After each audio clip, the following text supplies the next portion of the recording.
Hey everybody, want to talk to you today about calibration and mind reading and how they're not the same thing. Now, this is a very good point. Let's just define our terms here. Calibration is when we look at someone and we have a baseline when we're talking to them, so we can see when they depart from the baseline. This is very important in therapy or coaching. When they come in, we want to see what do they look like, how are they breathing, how do they sound. So then when they deviate from it, we notice something has changed. Yeah, like a good example is if Mike's talking to me and I start and I've got my brow furrowed and I'm all tense. Right. And then he starts telling me a story and all of a sudden I'm all relaxed. I thought he was going to say that I'm talking to him. His brow goes all, and I start to mind read now as a result of this. That's where we go wrong. See, calibration takes a snapshot of the person in front of us. We hear how they're speaking. We maybe hear their breathing or time they're breathing. We're doing this after a while unconsciously. And we're doing this so that we can understand when something changes, not so that we can assume what it means. We do not know the meaning of the change unless we ask them or if they offer and they tell us. So this is all sensory based. All we can do by calibrating is saying he's furrowing his brow, he's hunched,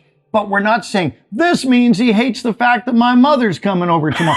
That's mind reading. And the thing that annoys me is when people take NLP training, they're taught to calibrate and not to mind read. Yeah. And what happens 80% of the time is they think they now have the ability to mind read. Case in point, I was at the top of Toronto restaurant with a guy once. I was sitting like this. He said, I can tell that you're close to the conversation. You're definitely close to this conversation, Mike, because you're sitting with your elbows crossed. It doesn't mean that at all. I said my trapezium muscle gets tight because of a neck injury. When I sit like this, it helps stretch it out. It's nothing to do with what I'm thinking or bringing to the conversation. Another example, I'm going to hold these hypnotic language cards in my hand. Oh, I think I will to pretend that it's my cell phone. But let's say somebody's talking to you and you look down and they conclude, of course, that they've calibrated a change here, right? The change was I was making eye contact, now I'm looking down. They conclude, oh, you're not interested in this conversation because you're reading your phone. And you can, they don't know if you just got a text that your from Henry Kissinger or something. It's important. You've got to check. I was going to say that one of your parents is in the hospital or, something bad could have happened and a message just came across and you do this. You're expressing a lot of obvious interest in the phone. But they're thinking it's about them. Yes, they're mind reading. So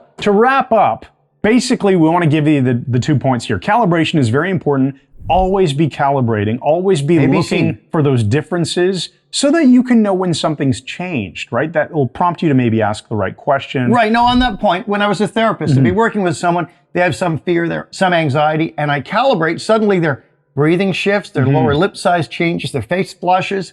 I know something has just hit home, and I'll ask them and say, what just happened? Oh, I don't feel frightened anymore. That's right. I've calibrated a shift, but I haven't interpreted it.